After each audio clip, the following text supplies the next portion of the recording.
하나님께서 오늘 우리에게 주시는 말씀을 먼저 함께 읽겠습니다. 다 같이 그 자리에서 일어나시겠습니다. 고린도전서 3장 9절로 17절까지의 말씀입니다. 하나님의 말씀, 하나님 경외함으로 한 절씩 번갈아 읽으시고 큰 소리로 아멘으로 취하기를 원합니다. 제가 먼저 9절 읽습니다.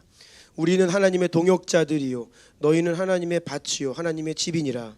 내게 주신 하나님의 은혜를 따라 내가 지혜로운 건축자와 같이 터를 닦아두매 다른 이가 그 위에 세우나 그러나 각각 어떻게 그 위에 세울까를 조심할지니라. 이 닦아둔 것 외에 능히 다른 터를 닦아둘 자가 없으니 이 터는 곧 예수 그리스도라. 만일 누구든지 금이나 은이나 보석이나 나무나 풀이나 짚으로 이 터 위에 세우면 각 사람의 공적이 나타날 터인데 그날이 공적을 밝히리니 이는 불로 나타내고 그 불이 각 사람의 공적이 어떠한 것을 시험할 것임이라. 만일 누구든지 그 위에 세운 공적이 그대로 있으면 상을 받고 누구든지 그 공적이 불타면 해를 받으리니 그러나 자신은 구원을 받되 불 가운데에서 받은 것 같으리라. 너희는 너희가 하나님의 성전인 것과 하나님의 성령이 너희 아래 계시는 것을 알지 못하느냐. 함께 읽습니다. 누구든지 하나님의 성전을 더럽히면 하나님이 그 사람을 멸하시리라. 하나님의 성전은 거룩하니 너희도 그러하니라. 아멘. 자리에 앉으시겠습니다. 우리가 명절을 앞두고 안식 주간을 지나면서 좀 많은 영육 간의 공격과 어려움들이 있었습니다. 저도 감기 때문에 오랜 시간을 이렇게 힘들어했는데요.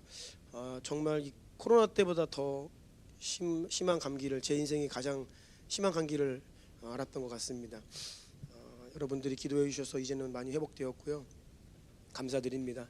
명절 기간에 많이들 아프시고 또 차 사고도 나고 비즈니스와 가정 안에 여러 가지 이슈들이 많이 있었습니다. 그래서 영육 간의 공격이 많다. 깨어 기도해야 된다라는 마음을 가지고 있습니다. 제가 육신이 이렇게 힘드니까요. 자꾸 이렇게 목소리를 내면 기침이 나오니까 목소리를 내기가 힘들고 또 기도를 해도 큰 소리로 기도하기가 어려웠습니다. 그러니까 이게 영적으로 쉽지가 않더라고요. 제가 엊그제부터 다시 이제 좀 이렇게 소리 내서 큰 소리로 기도할 수 있는 상태가 되었는데요. 좀 큰 소리로 기도하니까 살 것 같습니다. 제가 다시 한번 느끼는 것은요. 이게 정말 우리 부르짖어 기도하는 게 중요하다. 우리가 목소리를 내서 기도하는 것도 중요하지만 목소리를 낼 뿐 아니라 부르짖어 기도하는 게 정말 중요하구나. 다시 한번 이렇게 절감하고 있습니다. 여러분 이제 명절 다 지나고 이제 일상으로 회복이 되었는데요. 기도의 자리로 회복이 좀 많이 더딥니다. 지금 보니까. 그래서 이제는 끝내시고 다들 예배와 기도의 자리로 그냥 발걸음하시기를 축복합니다. 마음을 새롭게 하시고요. 우리 주변에 있는 분들께 이렇게 선포해 주십시다. 회복이 있을지어다.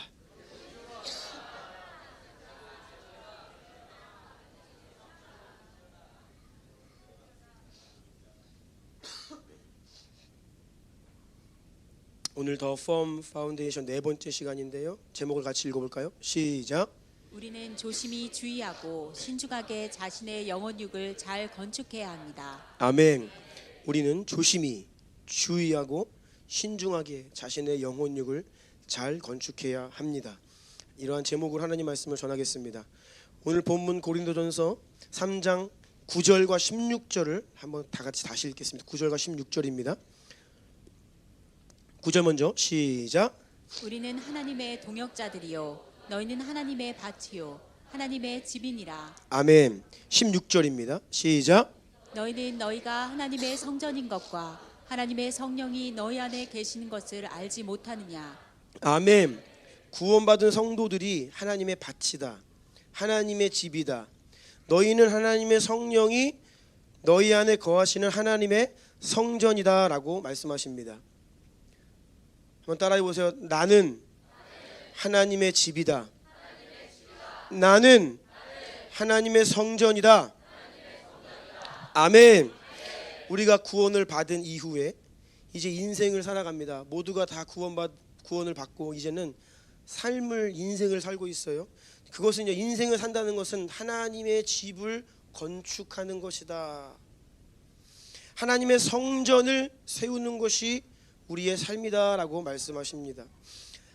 그런데 그 인생이라는 하나님의 성전과 집을 건축하는 데 있어서 몇 가지 특별히 강조하고 중요한 점들을 말씀하고 계시는데요. 오늘 본문 10절입니다. 다시 한번 읽습니다. 시작. 내게 주신 하나님의 은혜를 따라 내가 지혜로운 건축자와 같이 터를 닦아두매 다른 이가 그 위에 세우나 그러나 각각 어떻게 그 위에 세울까를 조심할지니라. 아멘. 그러나 각각 어떻게 그 위에 세울까를 조심할지니라. 아멘. 조심할지니라 그랬어요. 다른 번역본들을 보니까 신중히 생각해야 합니다 이렇게 되어 있고요. 또 주의해야 한다, 조심해야 한다. 영어 성경은 be careful, 조심해라 이렇게 기록되어 있습니다. 제가 자주 반복해서 강조하는 말씀이 있지요. 그것은 신앙생활을 결코 대충 해서는 안 된다. 어영부영하면 안 된다. 어설프게 신앙생활하면 절대 안 된다. 이단들이 뭐 그 잘못된 교리를 가지고 몇 마디 하면 할 말 없고 뭐 그런 대충 신앙생활 안 됩니다. 하나님은요 지금 이 시대에 진짜를 찾고 계세요. 하나님은 많은 숫자가 필요한 게 아닙니다. 이스라엘의 그 수많은 백성들을 애굽으로부터 구출하는 것은, 구원해내는 것은요 수많은 사람들이 구원하는 게 아니에요. 믿음의 한 사람이면 되는 거예요. 아멘. 하나님은 지금 진짜를 찾고 계시고 진짜 교회를 찾고 계시고 진짜 성도를 찾고 계시는데 우리가 깨어서 진짜가 돼야 돼요. 진짜가. 이게 맞나? 이게 맞는 길인가?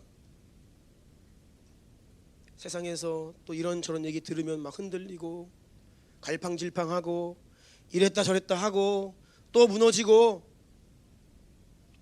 그런 신앙생활 안 된다는 겁니다.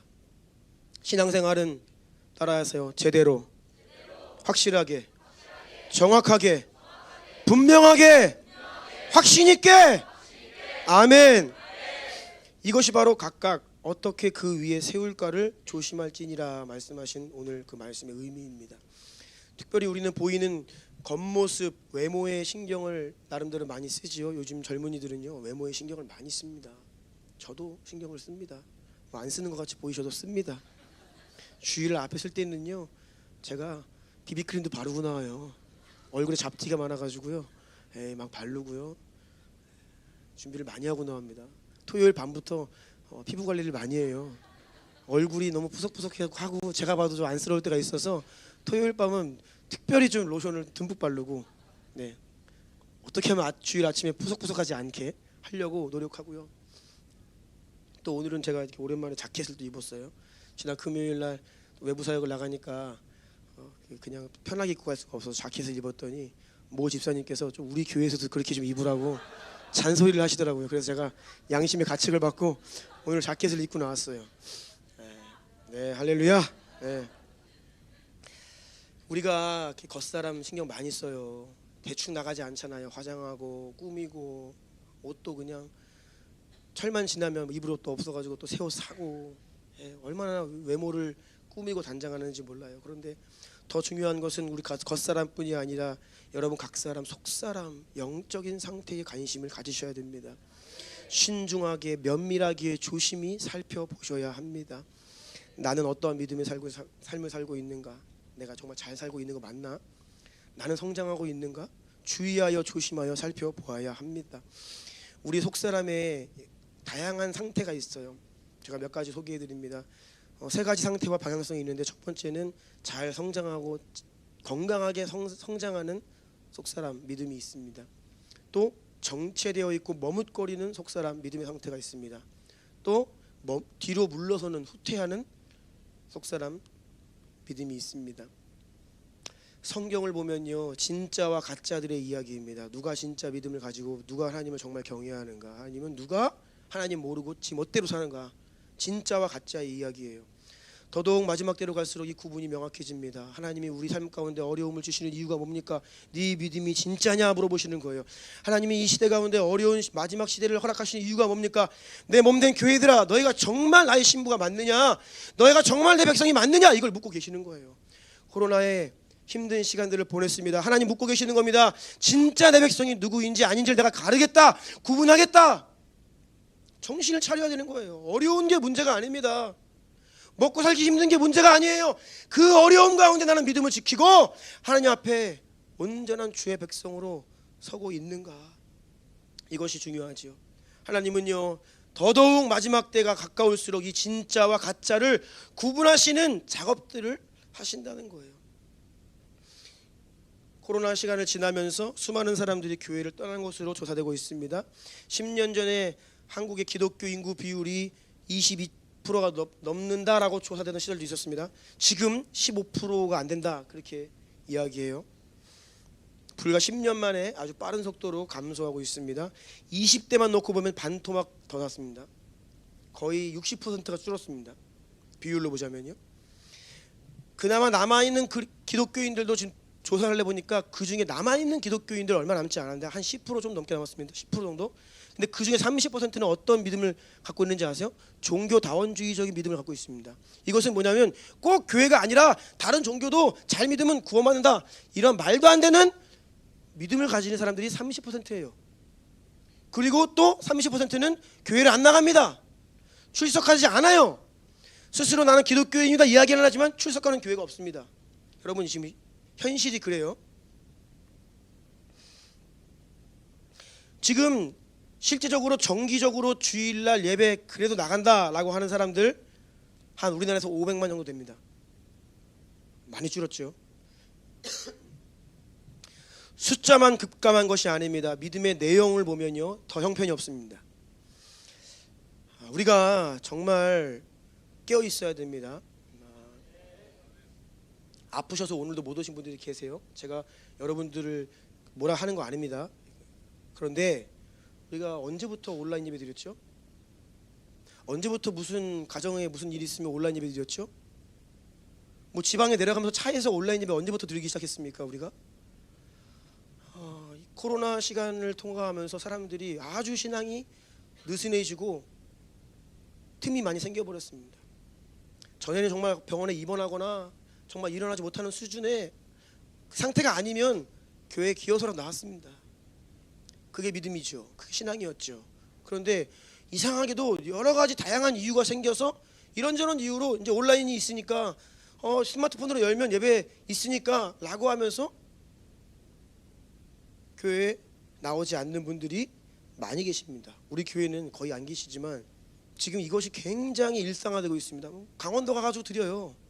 바닷가 가가지고 드립니다. 휴가 가서 드려요. 그냥 온라인으로.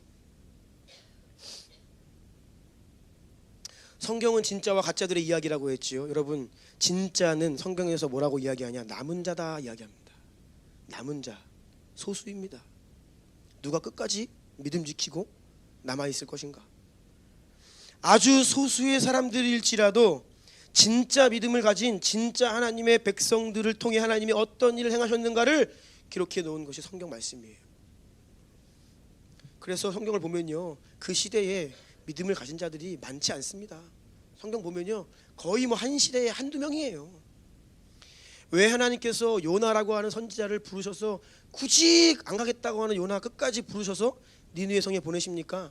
쓸 사람이 없는 겁니다. 그나마 요나라도 하나님 음성 듣고 순종하니까 끝까지 요나 어떻게 해서든지 변화시켜서 보내시려고 하지, 다른 사람 없는 거예요. 거의 구약의 선지자들 보면요, 그 시대에 한두 명, 하나님 나라라고 하는, 하나님 백성이라고 하는 그 큰 민족들 가운데 한두 명 겨우 하나님 음성 듣고 대언하다가 결국 죽임당하고, 그런 스토리들입니다. 여러분, 우리의 믿음이 약화되면 결코 안 됩니다. 여러분의 방향성을 점검하세요. 진짜 믿음은요, 커지고 성장하고 계속 돌파하는 믿음입니다. 그렇지 않은 사람의 믿음은 연약해져 갑니다. 언제 꺼질지 모르는 상태까지 후퇴합니다. 한번 후퇴하기 시작하면요, 후퇴 시작하면요 정말로 빠르게 무너집니다. 여러분의 믿음은 어떤 방향으로 가고 있습니까? 조심하고 주의하고 신중하게 여러분 자신을 살피시기 바랍니다. 또 예수님 당시에도 세 부류의 사람들이 있었습니다. 무리들이 있었고 종교인들이 있었고 진짜 제자들이 있었죠. 모두가 스스로 하나님 백성이다라고 이야기하는 이스라엘 그룹 안에서 하는 말입니다. 따라서 오늘날 교회 안에도 이 세 부류가 있습니다. 무리가 있고요, 종교인이 있고 제자가 있습니다. 무리들은 어떤 사람들입니까? 자기의 각자의 무언가 아젠다를 가지고 신앙생활하는 사람들이에요. 나의 기대가 있습니다. 내 관심을 가지고 신앙생활해요. 교회 나가요. 그러다가 그 기대가 꺾이면 신앙생활을 중단합니다. 교회를 떠납니다. 신앙을 포기해요. 요한복음 6장 26절 같이 읽어볼까요? 시작. 예수께서 대답하여 이르시되 내가 진실로 진실로 너희에게 이르노니 너희가 나를 찾는 것은 표적을 본 까닭이 아니요 떡을 먹고 배부른 까닭이로다. 자기의 기대를 가지고 주님께 나온 수많은 무리들이 있었습니다. 기대가 꺾이면 뒤를 돌아보지 않고 되돌아갑니다. 이런 사람들이 무리입니다. 종교인들이 있습니다. 종교인들은 자기 영광을 가지고 하나님의 열심인 것처럼 착각하면서 교회 다니는 사람들입니다. 종교인들. 하지만 제자들은 어떤 사람들입니까? 자기의 인생을 주님께 걸고 주님을 따라가면서 결국 그 자리가 죽음의 자리일지라도 끝까지 주님 따라가는 자들이 제자들이에요. 아멘. 이게 진짜 성도고 진짜 교회고 남은 자들입니다. 주님의 영광과 하나님의 나라를 위하여 성령을 힘입어 끝까지 가는 자들. 그러니까 여러분 끝까지 가봐야 알아요. 끝까지 가봐야 합니다. 무리들의 관심은 나의 기대라고 했죠. 또 종교인들의 관심은 자기 열심 영광인데요. 특별히 이들은 죄에 대해서 관심이 많습니다. 늘상 예수님 주변에서 예수님 괴롭히던 종교인들 무슨 말합니까? 맨날 죄인들이랑 어울려. 죄인의 집에 들어가서 같이 밥 먹네. 그러니까 세리와 죄인들의 친구다라고 종교인들이 예수님을 비난해요. 그러면서 사람들 데리고 와가지고 이 죄는 율법에 의하면 이거는 죄입니까 아닙니까? 이거 물어봐요. 이 종교인들의 특징입니다. 죄인지 아닌지. 왜 죄인지 아닌지에 관심이 많습니까? 종교적이기 때문에 죄인 것은 하지 않습니다. 철저히 안 해요. 그런데 죄가 아닌 거는 누리고 싶어요. 천국은 가고 싶어해요. 그래서 죄라고 분명히 판단이 되면 그걸 하지 않고 죄 짓는 사람들 정죄합니다. 그러면서 자기가 막 우쭐해하고 스스로 위안받고 하나님을 향한 열심인 것처럼 보이지만 자기 열심이죠. 지난주에도 우리 민청 목사님께서 말씀하실 때에 하나님의 영광을 위해 사는 자들은 죄 안 짓는 게 아니라 하나님 나라를 위해 도움 안 되면 하지 않는 거고, 거룩하게 살기 위해 도움되지 않으면 하지 않는 거죠. 여러분 꼭 죄이니까 하지 않는 게 아닙니다. 죄이니까 버리는 게 당연한 거고요. 그거는 죄가 아닐지라도 하나님의 영광과 거룩과 경건을 위해 도움되지 않으면 버리는 것이 제자들의 삶입니다. 아멘. 그러니까 이거 죄냐 아니냐, 뭐 11조 안 하면 죄예요? 그래서 11조 합니까? 뭐 술 먹으면 죄입니까? 뭐 이거, 그러니까 여러분 이게 종교인의 특징입니다.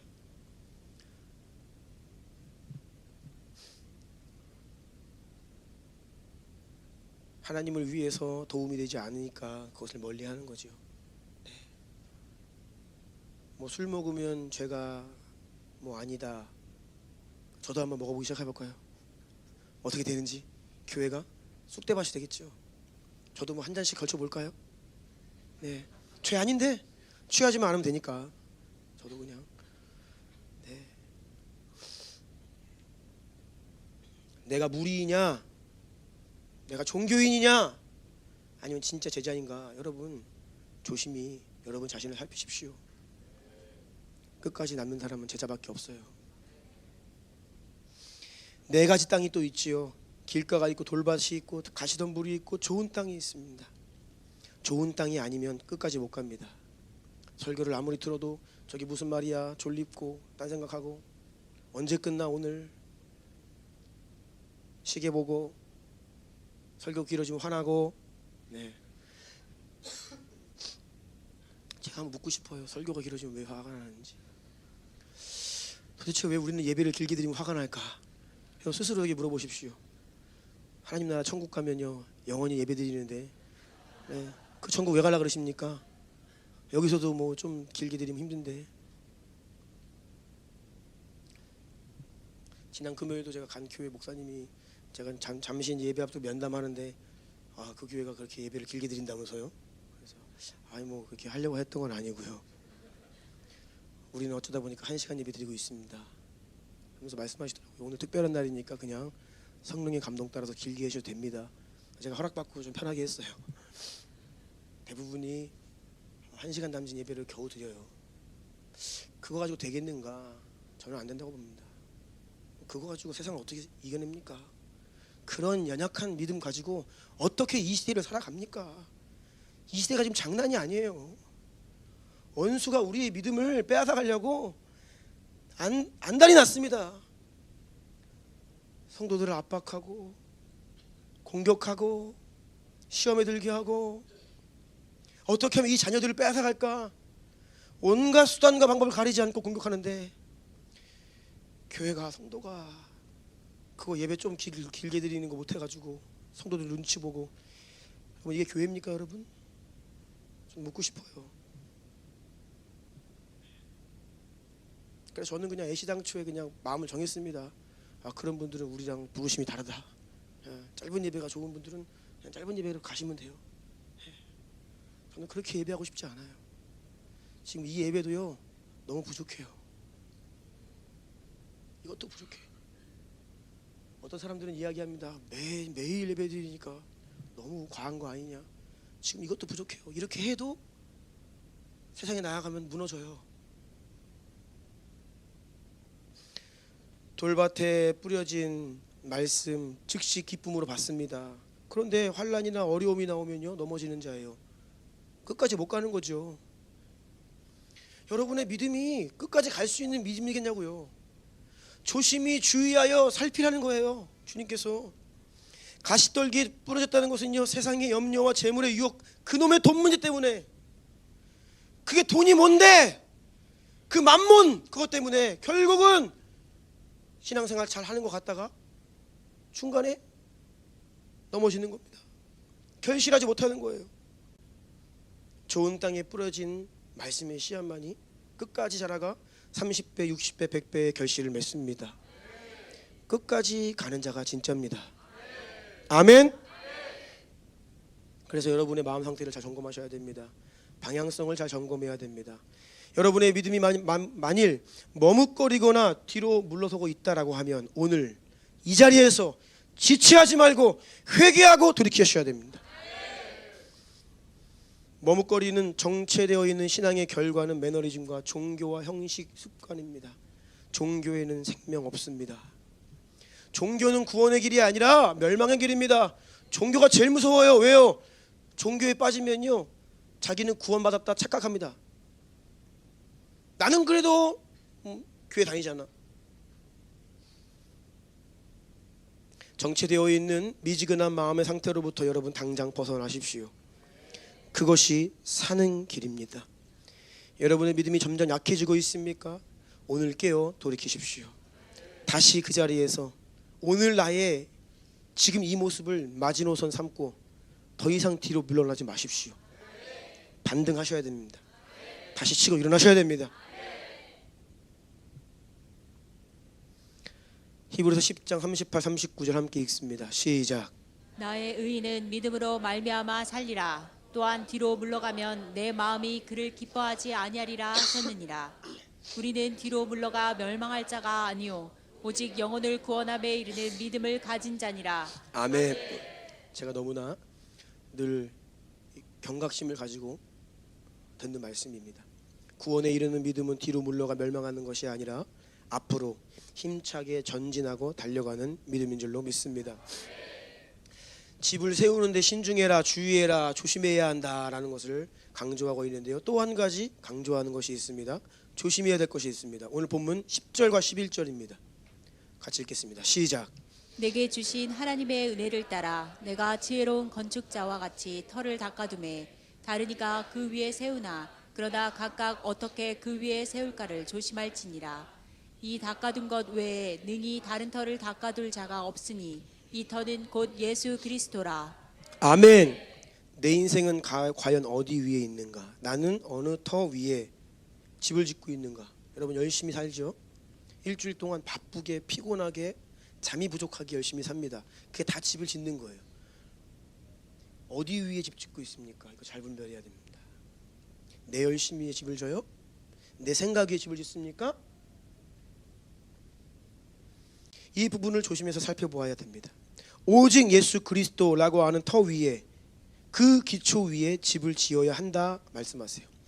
그리스도의 터 이외에는 다른 터는 없다. 다른 기초 외에 세우면 절대 안 된다라고 말씀하십니다. 제가 종교라는 말을 참 싫어한다라고 했죠. 우리가 예수님을 믿는다라는 것은요, 우리의 인생에서 종교라고 하는 일부 영역이 아닙니다. 그래서 저는 종교라는 말 싫어요. 나를 설명하는 이름, 생년월일, 뭐 출신, 고향, 학력, 직업, 종교, 나를 설명하는 어느 한 부분이 기독교예요? 전 싫어요. 그거 아닙니다. 여러분, 사실 우리의 믿음은요, 우리의 신앙생활은요, 따라하십시오. 나의 삶 전체, 내 인생의 전부. 아멘. 인생 안에 신앙과 종교의 영역이 있는 것이 아니라 우리의 삶 전체가 예수 그리스도 안에 있습니다. 그래서 우리는 인생을 다른 터 위에 세우면 안 됩니다. 오직 그리스도 기초 위에만 집을 지어야 합니다. 그래서 여러분 스스로가 내 인생의 어떤 영역은 그리스도 위에 짓지 않은 게 있는가 살펴보아야 합니다.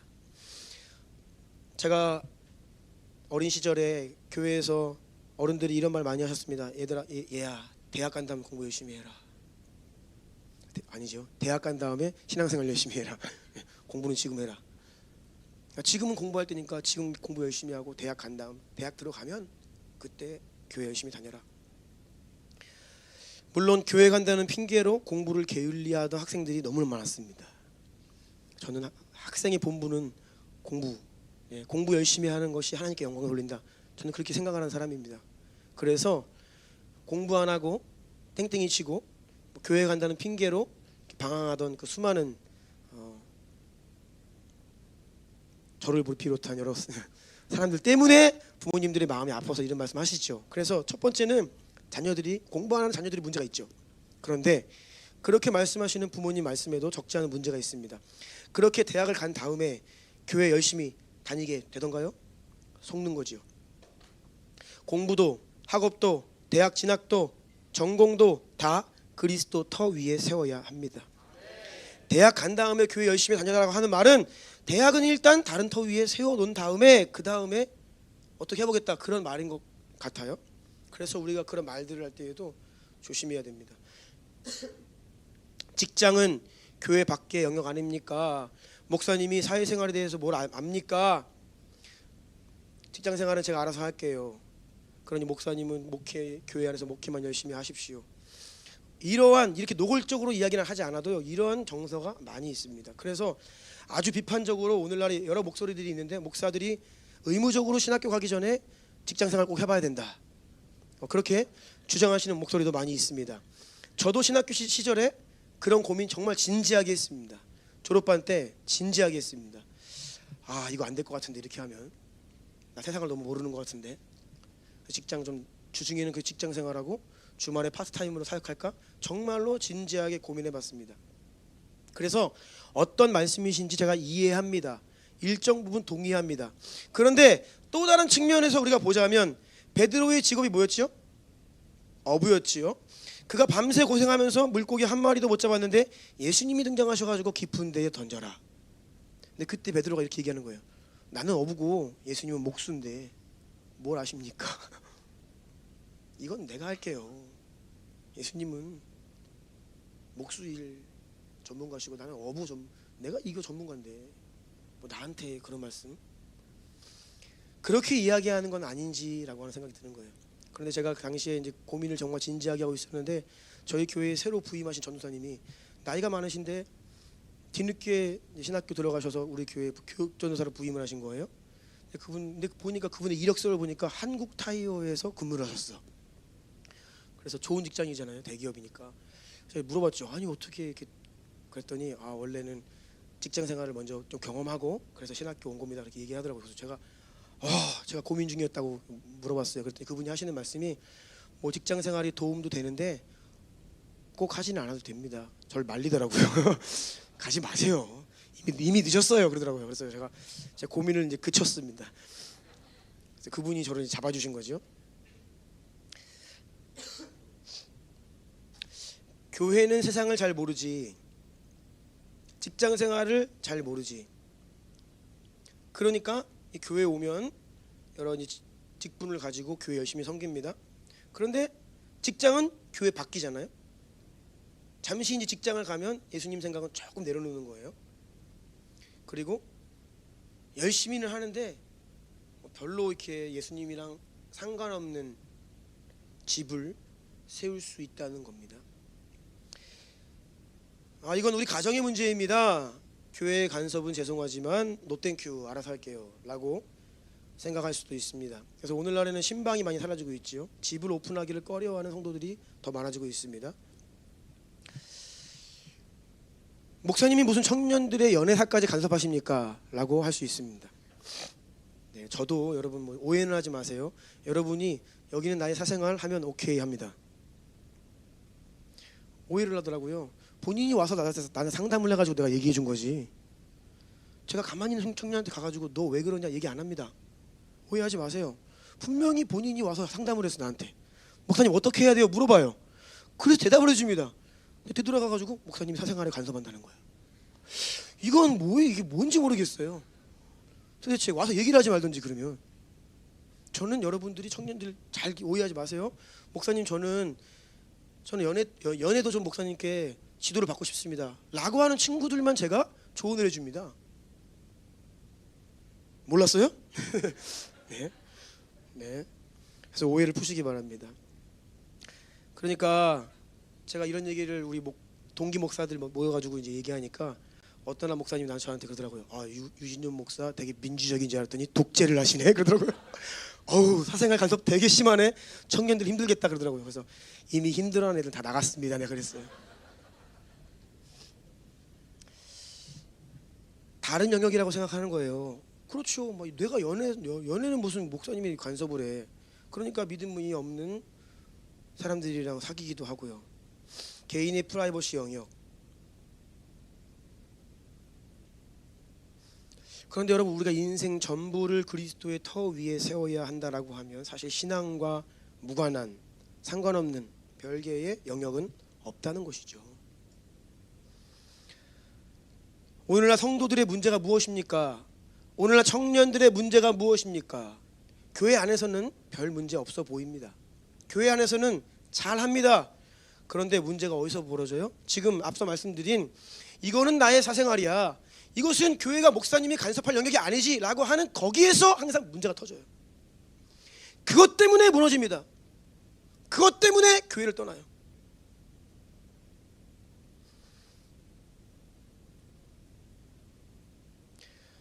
우리 인생의 모든 영역을, 삶 전체를 오직 그리스도의 터 위에 건축해야 한다면 여러분들이 어디에서 어떤 신분으로 어떤 이름과 직책을 가지고 세상에서 무엇을 하든지 그 모든 것들이 다 예수님의 이름으로 믿음으로 하나님의 영광을 위해 하셔야 합니다.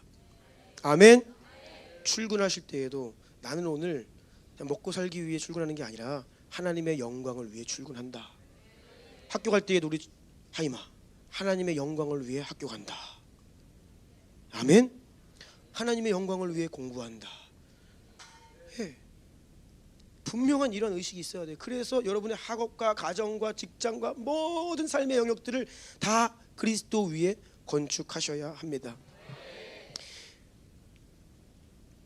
자, 이제 이어지는 말씀을 보면요, 이제 그리스도 터 위에 우리 집을 세워야 하는데, 인생을 그리스도 위에 건축해야 하는데 어떻게 무엇으로 그 집을 건축해야 하는지에 대해서 구체적으로 다시 말씀하십니다. 12절로 15절까지 같이 읽습니다. 시작. 만일 누구든지 금이나 은이나 보석이나 나무나 풀이나 짚으로 이 터 위에 세우면 각 사람의 공적이 나타날 터인데 그날이 공적을 밝히리니 이는 불로 나타내고 그 불이 각 사람의 공적이 어떠한 것을 시험할 것임이라. 만일 누구든지 그 위에 세운 공적이 그대로 있으면 상을 받고 누구든지 그 공적이 불타면 해를 받으리니 그러나 자신은 구원을 받되 불 가운데서 받은 것 같으리라. 아멘. 집을 짓는데 신중하게 조심해서 잘 지어야 하는데 특별히 어떤 재료를 쓸 것인가, 어떤 건축 자재를 사용해서 집을 지을지를 조심해야 한다, 신중해야 한다 말씀하시는 거예요.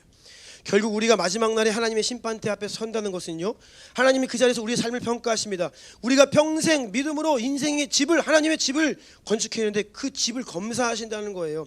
마치 건축을 마치고 준공 검사를 하신다는 것, 그와 같아요. 그거 통과해야 허가가 나옵니다. 그거 통과해야 사람이 들어갈 수 있어요. 그런데 문제가 생긴다는 거예요. 부실공사했네? 재료가 잘못되었어? 철근이 빠졌어? 설계로대로 짓지 않았네? 오늘날 지금 우리나라 문제되고 있잖아요. 다 진 아파트 다시 허물고 있습니다. 우리의 인생에 조심해서 건축하지 않으면 그런 일이 벌어진다는 거예요.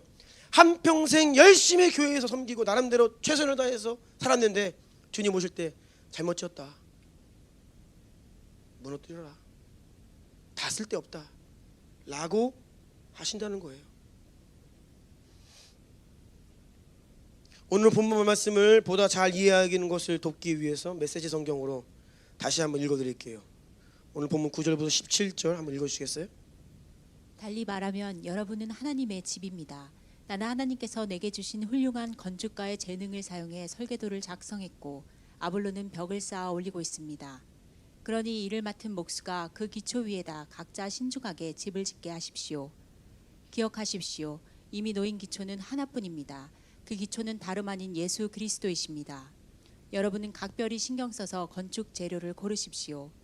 그러다 보면 마침내 준공 검사를 받을 날이 올 것입니다. 여러분이 값싸거나 부실한 재료를 쓴다면 다 드러나고 말 것입니다. 준공 검사는 철저하고 엄격하게 이루어질 것입니다. 어느 것 하나 대충 넘어가는 일이 없을 것입니다. 여러분이 지은 것이 검사를 통과하면 잘된 일입니다. 그러나 검사에 통과하지 못하면 여러분이 지은 것을 뜯어내고 다시 시작해야 할 것입니다. 여러분은 뜯기지 않고 살아남겠지만 간신히 살아남을 것입니다. 여러분이 하나님의 성전이고 하나님께서 친히 여러분 안에 계시다는 것을 여러분은 알지 못합니까? 여러분도 알다시피 성전을 파괴한 사람은 누구도 검사를 통과할 수 없습니다. 하나님의 성전은 거룩합니다. 여러분이 그 성전임을 잊지 마십시오. 아멘. 인생의 집을, 하나님의 성전을 건축하는데 특별히 저는 오늘 우리가 그 건축 자재를 여러분들이 이제 사용을 하는데 그 가운데 우리의 부정적인 감정이 섞여 있는 잘못된 자재들을 가지고 인생의 집을 짓는 경우에 좀 주목을 하고 싶어요. 완전 부실공사입니다. 이거는 과거의 상처, 나의 죄, 그리고 현재 내가 어떤 문제에 묶여 있어요. 이 부정적인 감정에서 나오는 재료들을 가지고 여러분의 인생의 집을 건축하면요, 이게 큰 문제가 됩니다. 제가 보면 저를 포함하여서 우리 모두가 인생을 살면서 많은 문제를 경험하는데 그 문제의 정말 근본 이유는 상처 때문입니다. 상처 때문에. 어려서부터 성장하던 나의 성장 배경, 가정 환경, 또 부모님으로부터 받은 상처, 또 어린 시절에 누군가로부터 받은 어떤 트라우마 기억들, 이런저런 관계 속에서 상처받고 고통당하고 정서적으로 어려움을 겪고 그런 마음과 정서의 토양에서 나오는 부정적인 열매를 먹고 사는 거예요. 이게 우리 인생의 문제입니다. 그런데 문제는 우리가 모두가 다 연약합니다. 다른 사람 문제가 아니라 내가 문제예요. 여러분 자신이 심각한 문제를 가지고 있는 죄인들입니다. 제가 오늘 설교를 준비하면서 설교를 준비하다가 슬픈데 웃음이 터지더라고요. 이게 무슨 내용이냐면 우리나라 말이 참 웃겨요. 자녀들은 참 하나님의 기쁨인데 우리나라 말에 야 이놈의 자식아, 그럼 잘 보세요. 야 이놈의 자식아 그래요. 죄송합니다. 설교하는데 전문 용어를 써가지고 야 이놈의 자식, 자식은 뭐예요? 내 아들 딸을 말하잖아요. 근데 자식이 욕이야. 거기다가 또 좀 더 세면 야 이놈의 XX 있죠. 그게 뭐예요? 사실은 내 자녀를 얘기하는 거예요. 내 자식이 부정적이야. 이게 뭐예요? 자녀들이 부모의 가슴에 대못 박는다는 거죠. 야 이 자식아, 그럼 이게 나쁜 말이잖아요. 아니 이렇게 귀한 말을 왜 그렇게 나쁘게 사용할까? 우리 인생살이가 그렇게 문제가 많다는 거예요. 여러분, 누가 여러분을 가장 힘들게 합니까? 그렇게 나 좋다고 따라다니던, 너 없으면 못 살겠다 그래가지고 결혼해 줬는데, 남편 그 인간. 네. 이거 인간도 좋은 말인데 그 인간 나쁜 말이 됐어요. 제가 이게 웃긴 거예요. 말이 왜 이러지? 다 상처 때문에 좋은 말을 다 안 좋겠어요. 요즘은 좀 덜한데 그 어머니, 우리 예전에 어머니들 남편들이 뭐라고 했냐? 왼수 그랬습니다. 남편을 왼수 그랬어요. 그래서 예전에 무슨 제가 영상을 봤는데 그 시골의 할머니 할아버지들 앞에 놓고서 그 단어 맞추는 게임 있잖아요.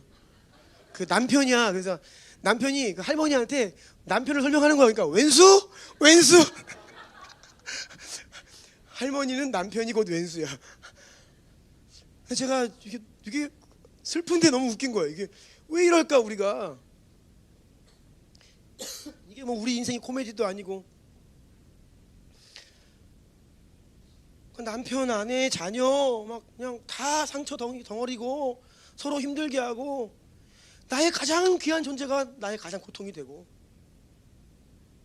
내가 제일로 기대했던 그 사람이 나에게 상처를 주고,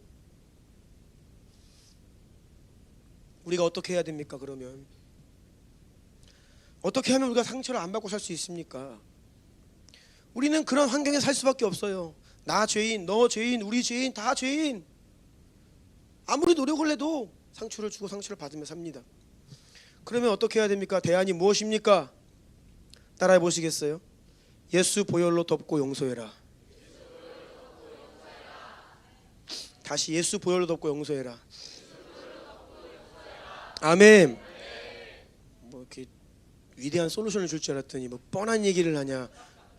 뻔한 얘기가 아니라 이게 정답입니다. 여러분, 예수 보혈 덮고 용서하는 것 이외에는 방법이 없습니다. 그래서 보혈 선포하는 거예요. 매일 우리 마음이, 정서가, 생각이, 내면이 상처받고 영향받고 힘들어하고 아파하고, 근데 그 상처의 열매를 먹으면서 사니까 매일매일 보혈로 씻고 덮고 용서하고 은혜 구하고 그러면서 사는 것입니다. 여러분, 십자가가 유일한 대안이고 솔루션입니다. 그래서 바로 그 문제 때문에 예수님이 인간으로 오셔야만 한 거예요. 우리를 대신해서 죽으셔야만 했던 이유가 바로 여기 있습니다. 예수님이 피 흘리셔야만 했고 자기의 생명을 내어주셔야만 했던 이유가 바로 여기에 있어요. 우리의 죄 문제, 상처 문제 해결하시려고요. 지긋지긋한 우리 죄인들 때문에 예수님이 십자가 지신 것입니다. 예수님의 제자들이 예수님께 물어봤습니다. 예수님, 우리가 어떻게 기도해야 됩니까? 그래서 예수님이 알려주신 기도가 주기도문이죠. 왜 주나님교회는 예배 시간에 주기도문을 안 합니까? 뭐 그런 질문들을 간혹 하시는 분들이 계십니다. 새벽에 저기 중기도에 들어오세요. 그러면 뭐 매일매일 사도신경 주기도문을 반복해서 합니다. 한두 번만 하는 게 아니라 막 몇 번씩 해요. 그래서 왜 이렇게 오히려 바뀝니다. 질문이 왜 이렇게 많이 해요?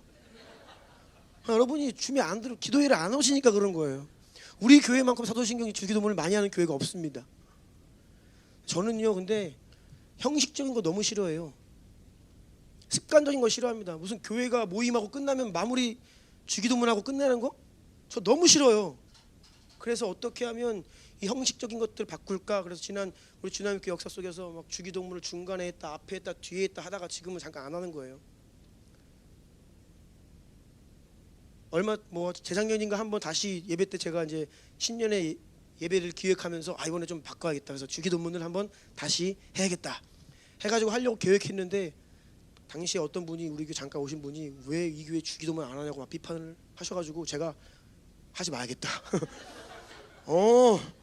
내가 하면 그분 저기 컴플레인 들어준 게 되니까 저는 컴플레인 하면 안 들어줍니다. 잘 알지도 못하면서 뭘 컴플레인을 하고 그래요. 그래서 하려고 그러다가 그분이 그만하시는 바람에 안 했어요. 그래서 이렇게 된 겁니다.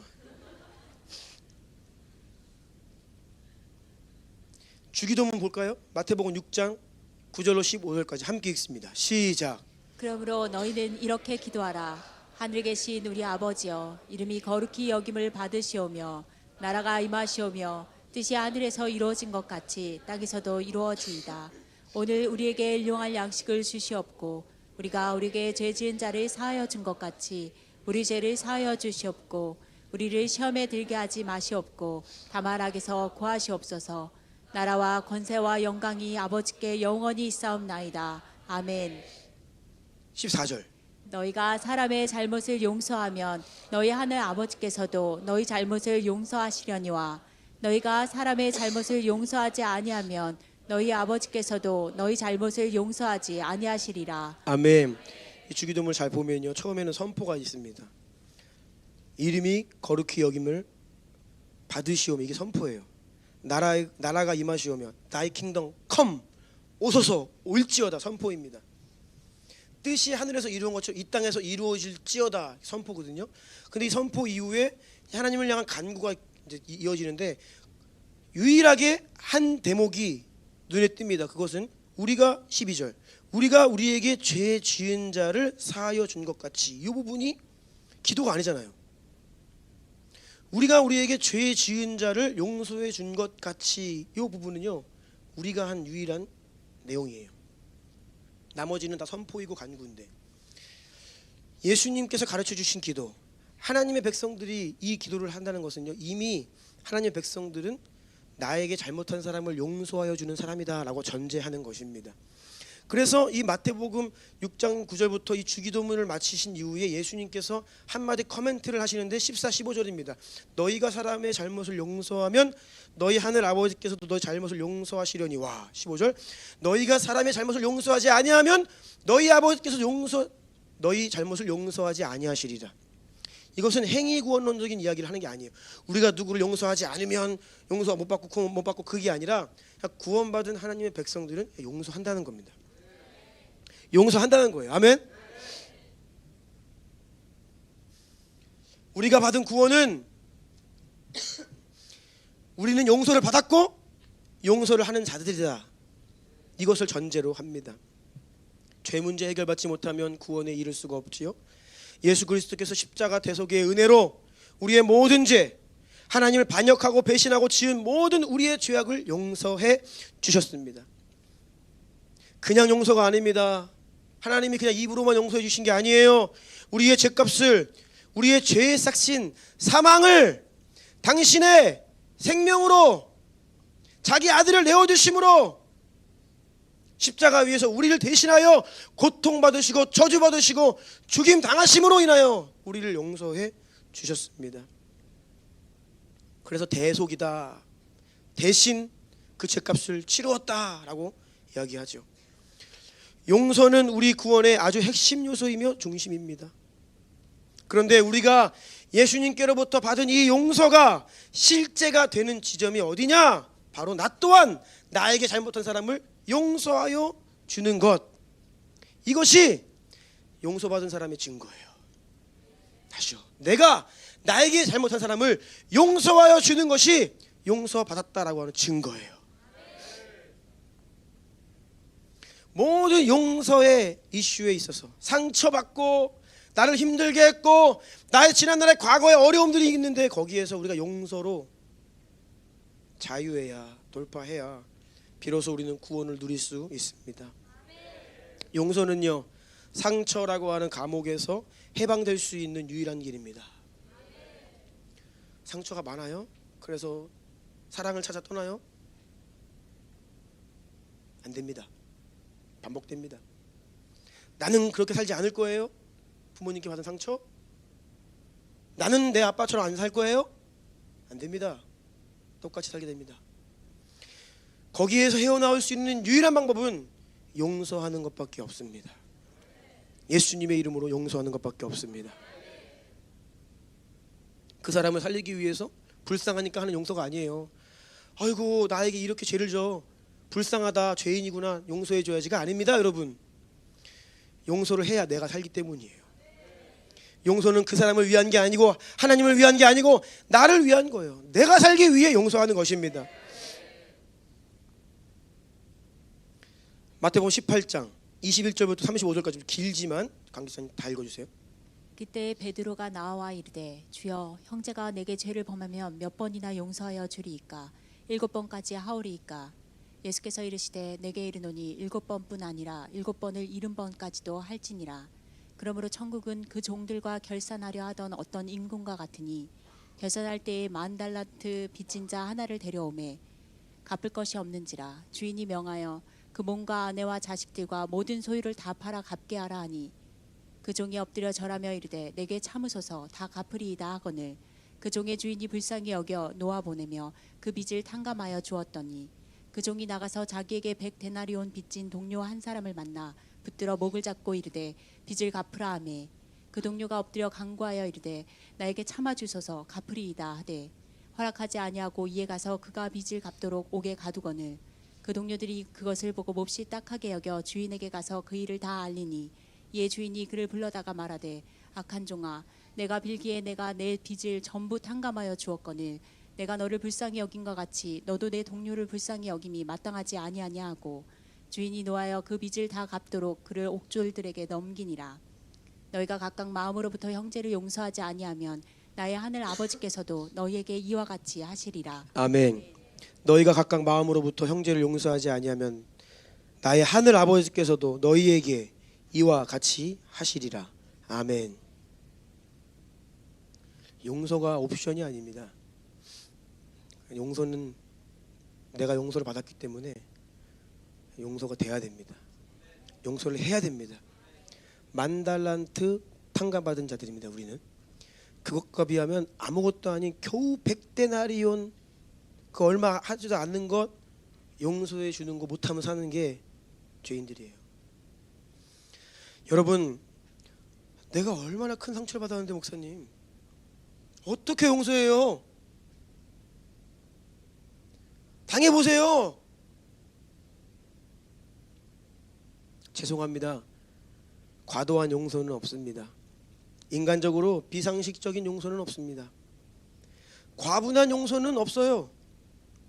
왜냐하면 저와 여러분 내가 주님께로부터 받은 용서가 이 세상에서 가장 비상식적인 용서고 가장 과도하고 과분한 용서가 바로 내가 받은 용서예요. 내가 말도 안 되는 사랑과 용서를 받았기 때문에 이제도 나는 그런 용서를 할 수 있는 사명을 받았고 능력을 받은 거예요.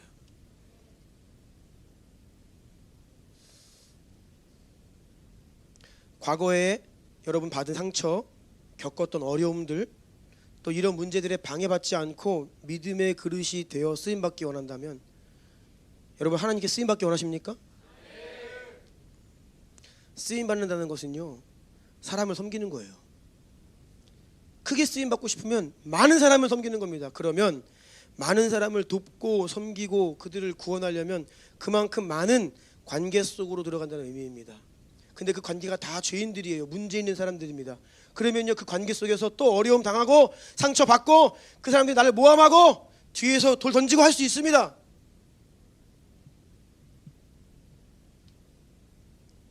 내 과거의 문제도 용서 못하는데 어떻게 감당하겠어요? 여러분 우리는 과거의 문제를 더 이상 문제로 여기지 않는 담대함이 필요합니다. 관계 안에서 오는 문제가 어려움과 때로 상처까지도 다 보혈로 덮고 용서하고 지나갈 수 있는 흔들리지 않는 견고한 마음이 필요합니다. 옛날 얘기는 그만해야 됩니다. 과거의 이야기는 이제 그만하셔야 됩니다. 더 이상 상처 입은 피해자로 살지 마십시오. 내가 상처받았다라고 하는 말은요 원수의 참소와 공격의 불화살을 맞은 마음의 상태를 말해요. 지금은 모르겠어요. 우리 교회는 그런 문화가 이제 제가 아주 철저히 금해서 자 그런 얘기 안 하는데 제가 대학생 시절에 우리 공동체 유행이었어요. 상처받았어. 그놈의 상처. 그래서 맨 내적 치유하고 나에게 잘못한 사람 용서한 사람 막 리스트 써가지고 막 불태우고 십자가에 막 못 받는 막 퍼포먼스 하고 수련회 때마다 해 그거를. 근데 또 그놈 그 사람 또 언제까지 할 거예요 그거? 여러분, 상처 입은 피해자로는 하나님 앞에 설 수가 없어요. 그 상태로는 하나님께 올 수 없으니까 십자가를 주신 거예요. 너 용서받고 용서한 다음에 나와라. 이게 십자가예요. 이게 보혈입니다. 아멘. 상처 입은 사람은 결코 성장할 수 없습니다.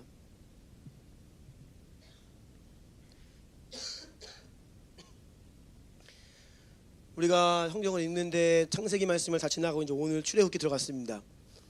창세기 말씀 읽으면서 요셉이라고 하는 사람 등장하는데, 참 제가 요셉을 보면서 성경이 많은 부분들을 이렇게 생략하고 침묵하고 있지만 참 그 믿음이 대단하더라고요.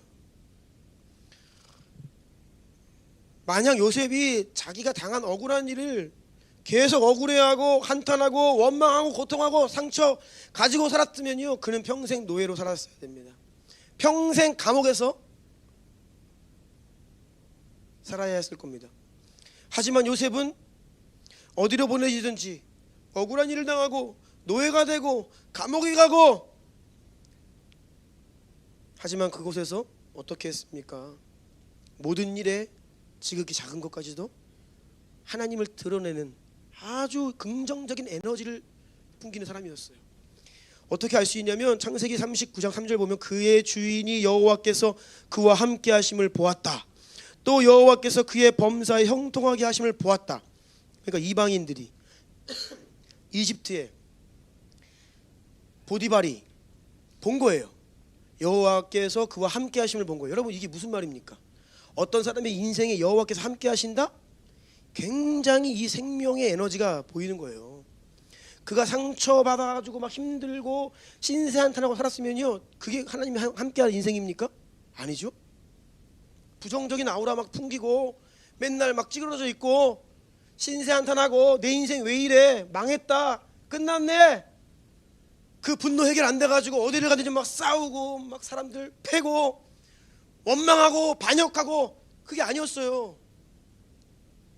하나님이 함께 하시는 게 보여지는 인생이라는 것은요, 상처 그냥 하나님 앞에서 그냥 묻어버린 거예요. 다 잊어버린 거예요. 그리고 내가 무엇을 하든지 하나님을 기억하고 하나님을 경외하며 인생 끝난 거 아닙니까 여러분? 그렇게 노예를 팔려갔으면 그러면 인생 막 살아도 되잖아요. 어차피 인생 끝났는데. 근데도요, 죄 안 져요. 하나님 앞에 범죄하지 않습니다. 내가 하나님 앞에 어떻게 죄를 짓습니까? 끝까지 그 불같은 유혹을 거절하고 그러면서 결국 감옥까지 들어가는 거예요.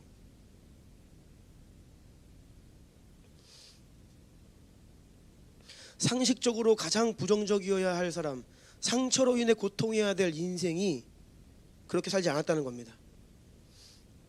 여러분, 우리의 삶을 볼 때에 이러해야 되지 않겠습니까? 아, 진짜 하나님이 함께 하시는 인생이 이거구나. 어떻게 이렇게 어렵게 살아왔음에도 불구하고 긍정적일까? 어떻게 이렇게 힘든 가정 환경에서 살아왔음에도 불구하고 이렇게 믿음을 가지고 힘차게 인생을 기경에 나아갈까? 이것이 하나님이 함께 하시는 삶이라는 거죠. 욥의 고난을 생각해 보십시오. 지금 우리가 욥기 읽고 있잖아요.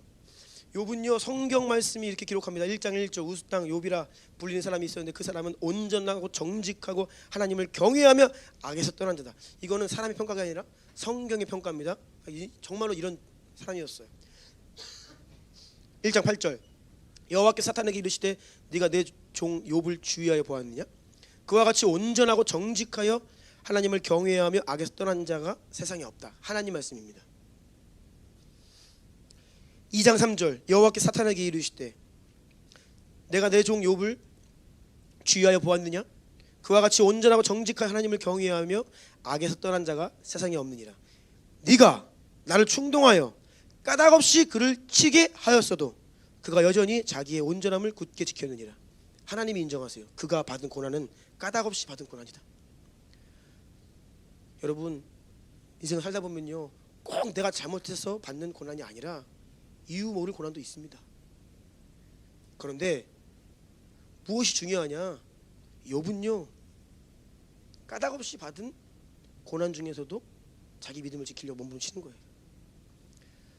저는 이 욥기를 처음 읽을 때 하나님이 결국 마지막에 나타나셔가지고 욥아 고생했지 미안하다 고생 많았지 아이고 사실은 이랬어 라고 하고 막 설명해 주시고 위로해 주시고 막 치유해 주시고 그럴 줄 알았어요. 근데 욥에게 딱 나타나셔가지고 뭐라 그러세요? 너 내가 세상 창조할 때 어디 있었냐? 너 내가 누군지 아니? 나 하나님이다. 근데 욥이요 그 하나님의 음성을 들으면서요 어떻게 합니까? 회개를 시작해요. 까닭 없이 받은 고난, 상처. 근데 그는 피해자로 하나님 앞에 서지 않아요. 여러분 우리는 다 죄인이고 하나님께 반역한 자들이지 내가 피해를 받은 피해자의 신분으로 하나님께 나아가는 게 아니에요. 그러한 마인드로는 하나님 앞에 설 수가 없습니다. 근데 오늘날 이 시대를 보십시오. 온갖 피해자들 뿐이에요. 내 권리 박탈당하고 내가 힘들고 다 피해자들 뿐이야. 피해자들 뿐. 욥기 40장 3, 4절 읽습니다. 시작. 욥이 여호와께 대답하여 이르되 보소서 나는 미쳐나오니 무엇이라 주께 대답하리이까 손으로 내 입을 가릴 뿐이로소이다. 아멘. 42장 5절 6절도 있습니다. 시작. 내가 주께 대하여 귀로 듣기만 하였사오나 이제는 눈으로 주를 배움나이다. 그러므로 내가 스스로 거두어드리고 티끌과 제 가운데에서 회개하나이다. 아멘. 우리는 하나님 앞에 설 때에 용서받은 죄인으로 회개의 모습으로 나아가는 거예요. 여러분 다시 말씀드립니다. 상처 입은 피해자로 살지 마세요. 불행한 인생입니다.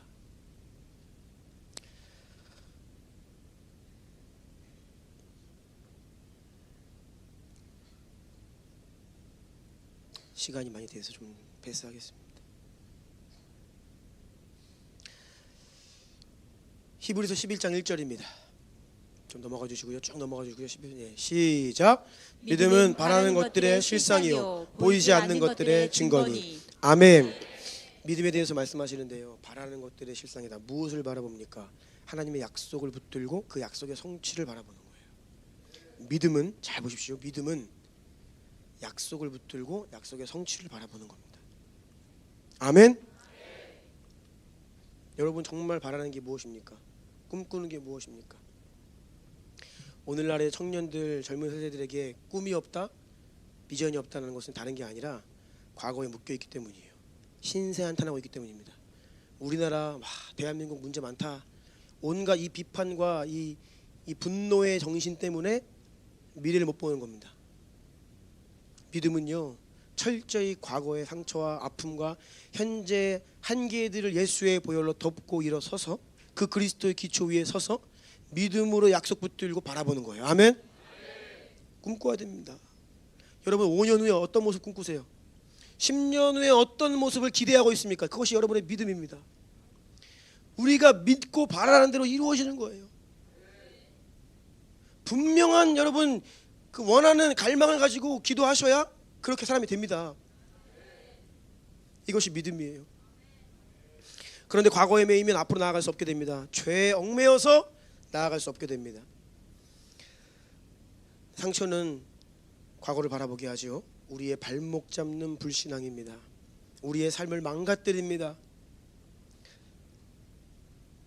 살아있는 믿음을 가진 자는요 더 이상 과거에 매이지 않고 계속 자라고 성장하며 돌파하게 됩니다. 여러분 따라해 보세요. 바라고, 꿈꾸고, 믿고, 기대한다. 아멘. 이것이 믿음의 실제입니다. 제가 오늘 말씀을 준비하는데 특별히 하나님께서 이 부정적 감정의 재료로 인생의 집을 짓고 있는 우리 연약한 모습들을 많이 하이라이트 하셨어요. 이것도 안 됩니다, 여러분. 믿음의 재료로 예수의 보혈로 씻어서 깨끗하고 온전하고 튼튼한 재료를 가지고 우리의 인생을 집을 지어야지요. 그것을 위해서 조심해라, 신중해라, 주의해라 말씀하고 계시는 겁니다. 더 이상 부정적인 감정으로 여러분의 인생을 살지 마십시오. 상처라고 하는 오염된 부실 재료로 여러분의 집을 건축하지 마시기를 축복합니다. 십자가 앞에서 지난날의 모든 아픔과 상처를 오늘 처리하십시오. 이제 예전에 나는 그리스도와 함께 십자가에서 죽었다라고 선언하십시오. 이제 나는 그리스도와 함께 부활하여 부활의 영으로 성령을 힘입어 하나님의 약속만 붙들고 오직 믿음으로 바라고 꿈꾸고 기대하며 생명의 재료를 가지고 내 인생이라고 하는 하나님의 성전을 건축하겠다라고 선언하시기를 축복합니다. 부정적인 재료로 아내 남편 힘들게 하지 마시고, 자녀 힘들게 하지 마시고, 부모님 마음 아프게 하지 마시고 다 용서하세요. 아멘. 다 용서하셔야 됩니다. 그래서 오늘 말씀 제목을 다시 한번 기억하세요. 우리는 조심히 주의하고 신중하게 자신의 영혼육, 우리의 전 인격을 이야기합니다. 우리의 인생의 집을 잘 건축해야 합니다. 아멘. 예배팀 나와주세요. 기도하겠습니다.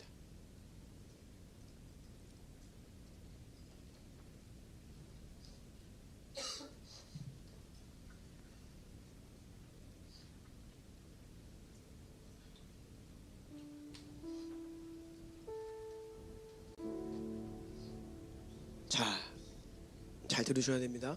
여러분, 미워하는 사람이 있으면 안 돼요. 우리 친구들 잘 들어야 돼. 우리 친구들, 우리 믿음의 다음 세대들, 미워하는 친구 있으면 안 돼. 막 핏대 올리면서 막 싸우고 막 그러면요, 그게 용서하지 못하는 마음이에요.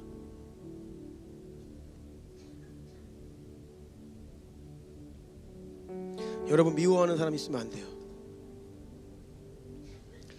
용서 못하는 사람이 있으면 안 돼요.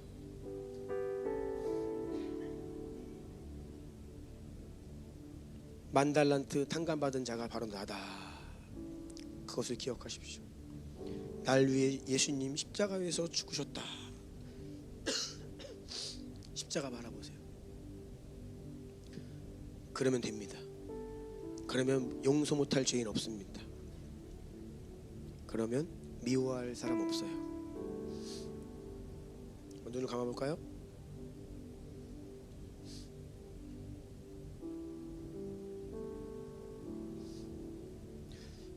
아이들이 싸우면 마음이 아프죠. 부모님 마음이 아파요.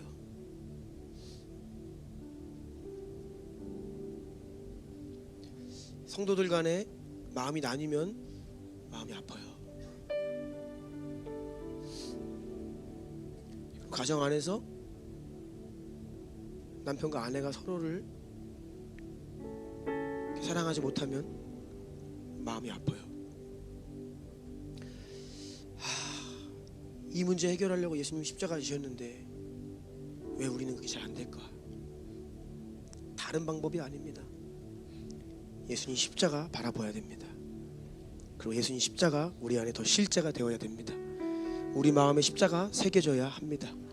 예수님의 보혈 강같이 우리의 마음에 흘러야 됩니다. 우리의 영과 혼과 육을 그 예수의 보혈이 덮어주셔야 합니다. 우리의 눈을 가리워 주셔야 되고 우리의 감정을 덮어주셔야 돼요. 그래서 용서가 돼야 되고 미워하는 마음들을 회개하고 돌이켜야 돼요. 여러분 마음의 과거 상처들 다 용서하시고 예수의 보혈 덮으십시오. 미워하지 마십시오. 그리고 좀 더 이상 그 얘기 하지 마세요. 돌아보지 마세요. 롯의 아내가 뒤를 돌아봐요. 여러분 뒤를 돌아보는 것은 믿음이 아니에요. 우리는 그냥 예수님 우리 위에 행하신 그 십자가 그냥 더 위에 서서 이제는 벽대를 향하여 약속 붙들고 앞만 바라보고 달려가야 됩니다. 머뭇거리지 마세요. 뒤를 돌아보지 마세요. 상처에 발목 잡히지 마세요. 예수의 이름으로 끊어버리세요. 예수의 이름으로 용서하세요. 예수의 이름으로 사랑을 선포하세요. 그것이 여러분이 살 수 있는 유일한 길입니다. 현재 여러분의 문제, 여러분을 어렵게 하는 그 문제도 다 예수의 보혈로 덮으세요. 거기에 매이지 마세요. 어떠한 문제도 연연하지 않고 어떠한 문제도 큰 문제로 여기지 않으면서 달려가야 됩니다. 그래야 믿음의 큰 그릇이 될 수 있습니다. 그래야 하나님 기름 부어주십니다. 그래야 하나님 우리를 사용하십니다. 우리 이런 마음 가지고 오늘 들은 말씀 통해서 여러분들에게 주시는 각자의 마음들 가지고 회개하고 돌이키고 선포하고 은혜를 구하며 나아가기를 원해요. 두 손 들고 주의 이름 세 번 부르고 기도하며 나갑시다. 주여!